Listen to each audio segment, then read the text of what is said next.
अक्सर गलत खान पान की वजह से कई बीमारियां हो जाती हैं और आजकल तो लगभग सभी का खान पान बिगड़ा हुआ ही है।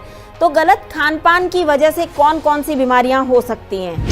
विश्व में जितने भी मौतें हो रही हैं उनमें से 70% लोग नॉन कम्युनिकेबल डिजीजेस के कारण मर रहे हैं। तो जितने हार्ट डिजीज हैं वो सारे इसमें हैं, हाई ब्लड प्रेशर इसमें है, स्ट्रोक जो ब्रेन अटैक होता है जिसको पैरालिसिस बोलते हैं या लकवा बोलते हैं आम भाषा में, कैंसर्स, डायबिटीज।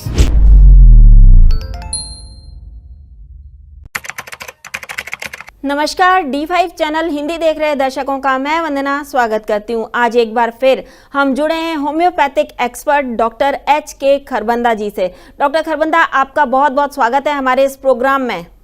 धन्यवाद, सभी को नमस्कार। डॉक्टर खरबंदा, अक्सर गलत खान पान की वजह से कई बीमारियां हो जाती हैं और आजकल तो लगभग सभी का खान पान बिगड़ा हुआ ही है। तो गलत खान पान की वजह से कौन कौन सी बीमारियां हो सकती हैं? वंदना जी, बहुत अच्छा आपने विषय चुन लिया है। एक जानकारी सबसे पहले ये दूं कि विश्व में जितने भी मौतें हो रही हैं उनमें से 70% लोग नॉन कम्युनिकेबल डिजीजेस के कारण मर रहे हैं। नॉन कम्युनिकेबल डिजीजेस यानी लाइफस्टाइल डिजीजेस, यानी खान पान गलत होने की वजह से जो बीमारियां आती हैं। और आपने पूछा कि कौन कौन सी बीमारियां आती हैं, तो जितने हार्ट डिजीज हैं वो सारे इसमें हैं, हाई ब्लड प्रेशर इसमें है, स्ट्रोक जो ब्रेन अटैक होता है जिसको पैरालिसिस बोलते हैं या लकवा बोलते हैं आम भाषा में, कैंसर्स, डायबिटीज और क्रॉनिक लंग डिजीजेस, जो लाइफस्टाइल जो स्मोकिंग वाले हैं, ये सारी बीमारियां इसमें आती हैं। और इसकी वजह से कुल मौतों का 70% इन बीमारियों की वजह से होता है। दरअसल हुआ ये अपना वंदना जी कि 1960 से पहले भारतवर्ष में अनाज पूरा नहीं था। तो 1960 में सरकारों के प्रयास से भारतवर्ष में हरित क्रांति का लाई गई। हरित क्रांति आने पर क्या हुआ कि पूरे देश में पब्लिक डिस्ट्रीब्यूशन सिस्टम के जरिए, राशन कार्ड का जमाना था, राशन कार्ड के जरिए सस्ते दामों पे गेहूं और चावल ये लोगों के घरों के आसपास राशन के डिपुओं में मिलने लग गए। कार्ड दिखाएं, लाइनें लगनी शुरू हो गई और सस्ते रेटों में ये मिलना शुरू हो गया। और जो भुखमरी वाली हालत थी, लोगों को प्रॉपर खाना ही नहीं मिलता था, उनको बहुतायत में अनाज मिलने लग गया। लेकिन इसने बदल दिया। क्या बदला? 60 से पहले हम खाते थे मोटे अनाज, अब हमने खाना शुरू कर दिया चावल और गेहूं, जिनका फाइबर कंटेंट बहुत ही कम था और जिनका ग्लाइसेमिक इंडेक्स बहुत हाई था। तो ग्लाइसेमिक इंडेक्स ज्यादा होने की वजह से और फाइबर्स कम होने की वजह से पेट में जाते ही ये घुलते थे और एकदम से शुगर रिलीज करते हैं और डायबिटीज, वो कार्बोहाइड्रेट में बदलता है, इमीडिएटली कार्ब्स खूब सारे मिलते थे। तो ये इसलिए लोगों की तोंद बाहर आनी शुरू हो गई। तो जिसको समर्थता का निशानी देखी जाती है, खाते पीते घर का लड़का है, लेकिन खाते पीते घर का लड़का तो है, लेकिन ये नहीं पता कि वो खाने पीने वाला घर बीमारी का घर है। जी वंदना जी, क्या चीज ऐसे में खानी पीनी चाहिए और क्या चीज बिल्कुल नहीं खानी पीनी चाहिए? देखिए, बिल्कुल मैंने आपको बताया कि हमें अपना मूल अनाज, स्टेपल फूड, जो हमारा स्टेपल फूड है भारतवर्ष में इस वक्त, ताजी बात करें, आपकी हरित क्रांति के बाद की बात करें, तो या तो गेहूं है कुछ राज्यों में जो जहां राइस ज्यादा होते हैं, पानी वाले जैसे बंगाल है, उधर असम है, वहां पे चावल ज्यादा है। तो डिपेंड करता है किस जगह की हम बात कर रहे हैं।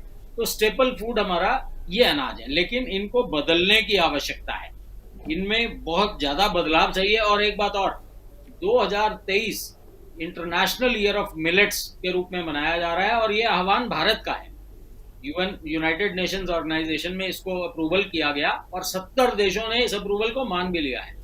तो पूरा विश्व अब मोटे अनाज की तरफ वापस जा रहा है।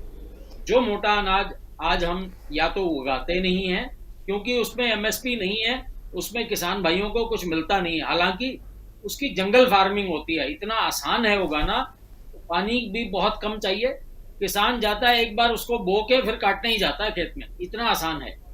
तो ये तो वक्त की इस वक्त जरूरत है कि जब तक, क्योंकि उसमें फाइबर कंटेंट बहुत ज्यादा है और उसका ग्लाइसेमिक इंडेक्स भी कम है।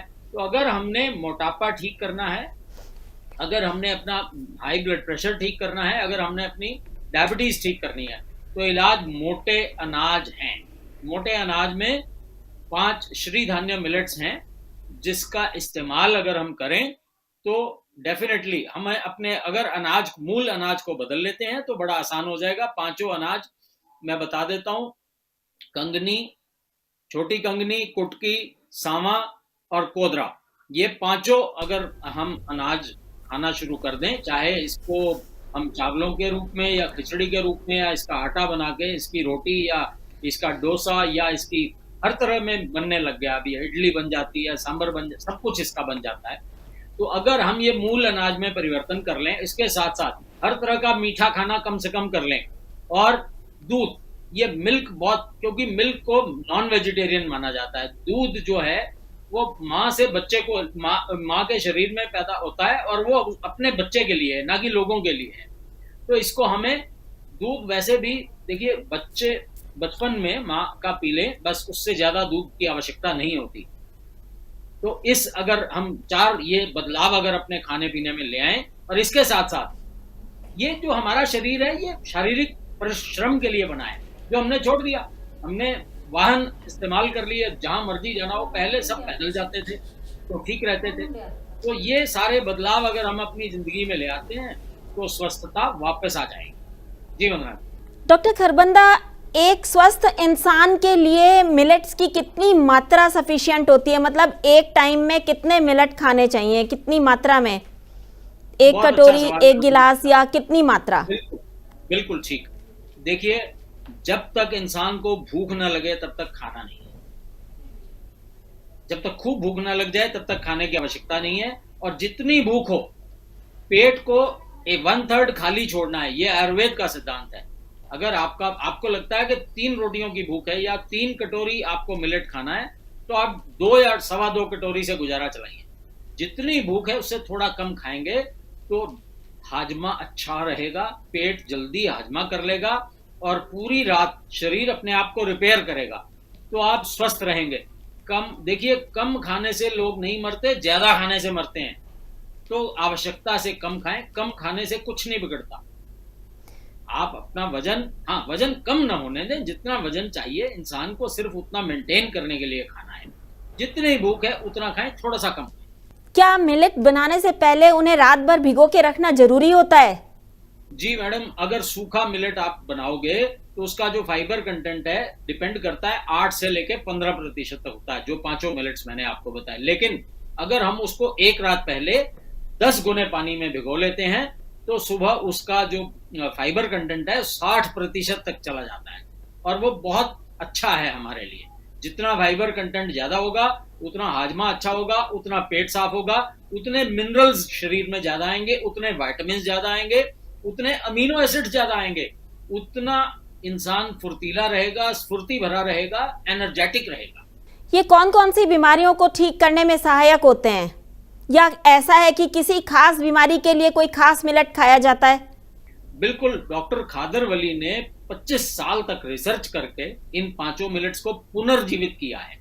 ये कुछ लुप्त प्राय हो चले थे, लेकिन उन्होंने ढूंढ के इसके सीड्स को कल्टीवेट करके और सीड्स को बांट के और जागरूकता फैला के पूरे भारतवर्ष के साथ साथ पूरे विश्व में मिलेट्स को पहुंचाने का काम किया है। तो देखिए, ये मिलेट्स कैसे खाने हैं, सबसे अच्छा तरीका तो होता है इसकी अम्बली बना के, ताकि इसमें बैक्टीरिया पैदा हो जाएं।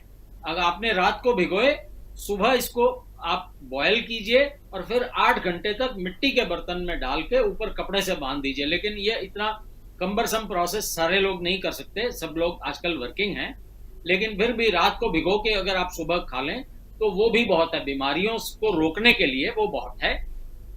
अगर आपने इसको इलाज की तरह खाना है, आपने मेरे से पूछा किस किस बीमारी, डॉक्टर खादर का कहना है विश्व की हर किसी बीमारी, कैंसर तक को ये ठीक कर सकते हैं, और तो छोटी मोटी बीमारियों की तो बात ही ना करें। तो लगभग हर बीमारी को रिवर्स करने की क्षमता मिलेट्स में है।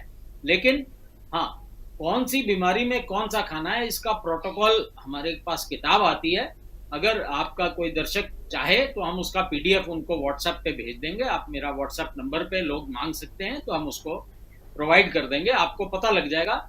डॉक्टर खादर वली की पीडीएफ किताब है, वो मैं आपको भेज दूंगा, जिसको भी चाहिए हो तो उसके, या बिल्कुल व्हाट्सएप पे सवाल करें तो आपको प्रोटोकॉल हम, देखिए इसमें हम मिलेट के कुछ पत्तों के कषाय भी देते हैं साथ में, तो ये, और साथ में लाइफस्टाइल बदलते हैं, और बहुत ज्यादा बीमारियां हो तो साथ में होम्योपैथिक दवाइयां देते हैं।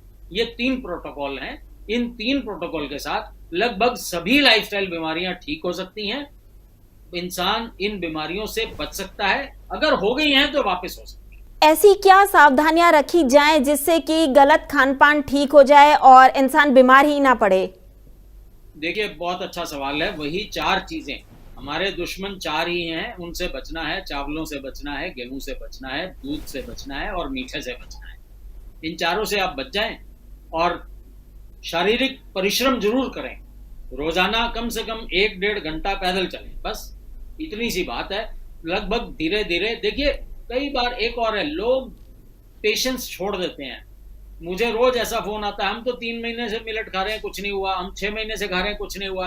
अरे भाई, बीमारी आने में तो 15 साल लगे, जाने में भी तो कुछ समय लगेगा।